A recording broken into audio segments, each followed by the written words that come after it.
ang ultimate ano nun, tanggalin ka sa pwesto. Nag-resign na siya. Criminal na lang talaga dapat. At itinapat niya sa royal wedding. Yun na nga, parang hindi mo pansin, no?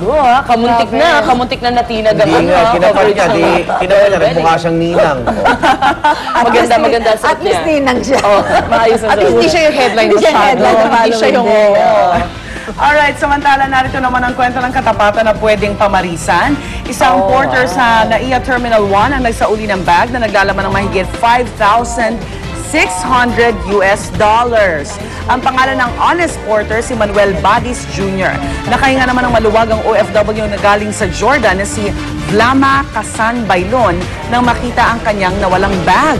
Kwento ng OFW na iwan daw niya ang bag sa kanyang pushcart.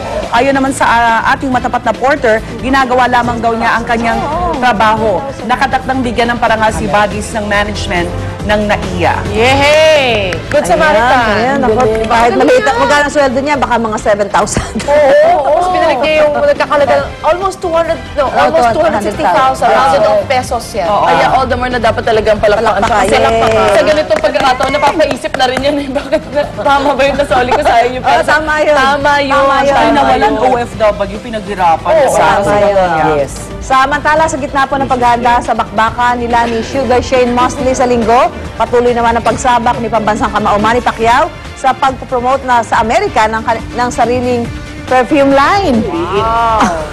Kasama siyang gumawa ng pabango kasama ang kilalang fashion icon na si Ron Robinson. At talaga namang hands-on si Pacman sa kung anong nalalabas ang amoy nito. At super proud at happy siya sa kanyang bagong labas na pabango. Kanya fresh, parang I'm sure fresh yan. Tinimpla ko to, galing sa puso ko, sa mind ko, yung gusto ko, yun. Kaya kung sino man gumamit ng pabango ko, is parang kasama ako. Ano sabi niya kahapon, MP8? Kasi 8 ano siya eh. 8 belts. 8 different division Hindi ka amoy championship. yan, lalaki. Amoy champion. Amoy Pag ginamit mo, champion. kasama mo siya. Magkaiba ka kung dito sa Pilipinas magkakaroon din ng perfume, Mami D. Wow! Why not? Or mature audience. Yeah. Sabi nga naman ni may asim. Sasabihin ni Manny, I'm May with asim you pa in siya. spirit. Okay, balita lang mula sa bansang Poland kung saan nagsama-sama ang mga music fans para sa kanilang world record attempt sa pinakamaraming sabay-sabay na nagigitara. Libo-libo ang dumalo sa Guitar Fest na yan. Ang mission nila, pasagin ang record ng 6,000 taong sabay-sabay na nagigitara. At ang kanilang tinugtog ang kantang Hey Joe ng guitar legend na si Jimi Hendrix. Pero sa kabila napakaraming gitarista na pupunta, nabigo ang Poland ang gitarang world record. I think everybody knows Hey Joe, Jimi Hendrix. Hey Joe. Sabay-sabay yung kumpay nila. Ang galing. Ay, Hey Jude yun. Sa Beatles yun. Jimi Hendrix is he died before his Sayang kung saan pa naman.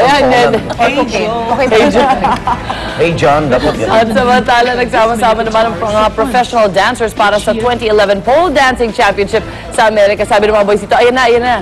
Nag-miss lang nightclub ang venue ng competition, pero paglilinaw ng mga organizer, wholesome daw ang kanilang event. Nagsari ng mga manonood. Pero bukod daw sa pag-showcase ng talento ng mga pole dancer, actually, ang hirap mag-pole dance. Paraan daw ito para ipakilalang isang sport ang pole dancing at maalis ang maling paniniwala na malaswa ito. Kasi nanggaling yan sa bar. Oo. Una siya sumikat sa mga girls Oo bar. naman yun. Totoo naman. Pero napakakit. Kaya niya akong Sana si pag-aralan. Shara sumali, no? Oo. Uy, ang hirap. Tingnan mo yan. Maganda talaga ng katawan. Parang silang gymnast. Akala mo you're floating, pero grabe yung masa. Pag ginawa ko yan, para akong ano sa arm. Ayaw makilala yan. Sa legs. Sa legs at saka sa chan. Kaya sila maab sila. Ayaw makilala yan, lagi ako nasa hilot. Pero yung friction, no? Yung balak mo na nasa bakal, ang sakit din. Puro ano sila, puro pasa. Kahit magaling na. Hanggang sa masanay na. Pag ako gumawa yan, parang palakad tinugsunod. Susan, umpisa mo sa kawayan. Magkawayan ka muna, Susan. Palusebo. Iba po yung palusebo. Samantalang narito naman, ito para nagpa-pole dance sa kaseksya. Luandy, good morning, gising ka na. Kunwari lang, pero nawawala yung kilay ko. Ang aga. Good morning po mga ka-chika. Narito na po ang maagang showbiz chika natin this morning. At ang bida, ang kapuso natin si Marian Rivera. Nangunguna muli si Marian sa bagong labas na official and ongoing poll para sa tatanghaling FHM Sexiest. At hindi rin po nagpatalo ang ilan pa nating kapuso babe. Dahil kabilang din sa top 10 sina Sam Pinto, Solen Yusef, Jeneline Mercado, Ellen Adarna, Katrina Halili, at Rian Ramos. O, di ba? Ang dami. Abangan po na lang natin kung sino ang tatanghaling pinaka-sexy sa FHM Magazine. At magtatapos ang online voting sa June 15, 2011. Kaya, mag-vote na po kayo. Nako, ito na. At ito na nga po ang balita habang papunta tayo rito. Oo, at napakinggan ko sa DCWB. Kapapasok lang po ng balita, muling nagpatupad ng panibagong taas presyo ng produktong petrolyo ang kumpanyang Shell. Martes po ngayon eh. Simula mamaya alas 6 ng umaga, piso at 40 sentimo kada litro. Ang laki nito. Dagdag singil sa unleaded gasoline. Piso. Ito, piso, regular gasoline. 30 sentimos naman ang kada litro ng kerosene. Walang inaasang pagtaas sa diesel. Yes, diesel ako eh. Diesel ako eh. Ang panibagong oil price hike na yan at dahil pa rin sa paggalaw ng presyo ng krudo sa world market. Sabihin, susunod agad yung iba. Wala pa Wala naman. Hindi, not necessarily susunod ang iba. Wala pala sa Pero, iba. deregulated kaya nga di ba yung Chevron last mga bago nag-Holy Week, wala sumunod. Binawi nila kinabukasan. Kasi sila din ang walang pumunta sa lugar mo eh. Wala pa pala sa is. Unless Wala pa, wala pa. Pwede Pwede pa. nagpulong sila na, uy, sabay-sabay tayo. Minsan may ganun eh. One of the big three ko Deregulated Feeling ko magsusunuran na rin yung dalawa. Okay. Kaya nagpagasta ako this morning. Talino. Okay. Narito na hinit panahon nila pa, diba? Tingnan natin ang mga nakasimangkot at super. O, kapag pa. Love.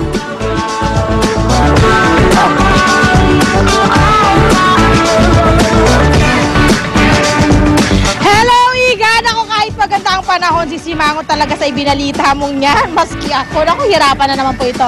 Okay, ito naman po, mula sa pag-asa, may pag-asa tayo mga kapusop dahil makakaranas lang muna tayo ng tinatawag nating Intertropical Convergence Zone. Ito po yung pagsasalubong ng hangin mula po sa Northern at Southern Hemisphere, nagsasalubong sa equator po ito, nagdudulot po yan ng konting ulap at ulan. Kaya naman po, ang maapektuhan niyan ay ang Mindanao at Palawan. Mga kapuso, makakapekto ito sa lugar na kung saan po ang ibang bahagi rin po nito ng Luzon at Metro Manila ay makakaranas sa magandang panahon na may bahagyang pag-uulap. At syempre, yung pong ating Eastern Visayas ay mararanasan naman po yung pag-uulan at mga kalat-kalat na pag-uulan at pag-uulap. Ayan mga kapuso, ang ating pong sunrise ay 5:33 a.m. at ang ating pong sunset ay 6:13 ng hapon. Narito naman po ang mga temperature and weather conditions sa ibang bahagi ng Pilipinas. Tandaan niyo po mga kapuso, sa kahit ano pa mang hamon ng panahon, manatiling alerto at mahinahon.